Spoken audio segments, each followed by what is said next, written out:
Hello dears, ഇന്ന് എന്തായാലും കാശുവിൻ്റെ ഒരു മുടിവെട്ട് കഥയാണ്. കുറേ കാലമായി മുടിവെട്ടണം എന്നുള്ള ആഗ്രഹമായി കുട്ടി നടക്കാൻ തുടങ്ങിയിട്ട് മുടി വെട്ടാൻ പോകുമ്പോൾ ആകെപ്പാടെ ഒരൊറ്റ ഡിമാൻഡ് ഉണ്ടായിരുന്നുള്ളൂ, എങ്ങനെയെങ്കിലും എൻ്റെ മുടിയൊക്കെ ഒന്ന് ചേട്ടന്മാരെ കൊണ്ട് കഴുകിച്ച് ഷെമ്പ് കിട്ടേണ്ടത് സെറ്റാക്കണം എന്നാണ് ആദ്യത്തെ ഡിമാൻഡ്. ശരി ചെയ്യാമെന്നും പറഞ്ഞ് ഞങ്ങൾ പാവം നമ്മുടെ കൊച്ചിനെയും കൊണ്ട് ഒപ്പലിലേക്ക് പോയതും ചേട്ടന്മാരവിടെ പിടിച്ച് കെടുത്തി മുടിയൊക്കെ കുളിപ്പിച്ച് സെറ്റാക്കി. പിന്നെ ഞങ്ങൾക്ക് ഏത് കട്ട് വേണം എന്നുള്ള ഒരു ചോദ്യത്തിന് ഡോറ കട്ട് മതി എന്നായിരുന്നു ഉത്തരം.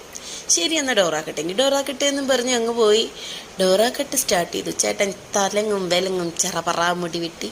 അവളുടെ മുഖഭാവമൊക്കെ കണ്ടു, ഏതോ വലിയ യജ്ഞത്തിനിരിക്കുകയാണ്. അവസാനം നമ്മുടെ ഡോറയ്ക്ക് മുടിയൊക്കെ വെട്ടി ഒരു ഡോറ ഷേപ്പൊക്കെ ആയി കിട്ടിയിട്ടുണ്ട്. ആ കള്ള നോട്ടം കണ്ടോ, ആൾക്ക് ഇഷ്ടപ്പെട്ടിട്ടുണ്ട്. മുഖം കണ്ണാടിയിൽ നിന്ന് നോക്കിയിട്ട് മതിയാവണില്ല ഞങ്ങൾക്ക്. എന്തായാലും വേണ്ടില്ല, ഡോറ കട്ടൊക്കെ കഴിഞ്ഞ് സെറ്റായി ഞങ്ങൾ അങ്ങനെ പതുക്കെ വീട്ടിലോട്ട് പോന്നു.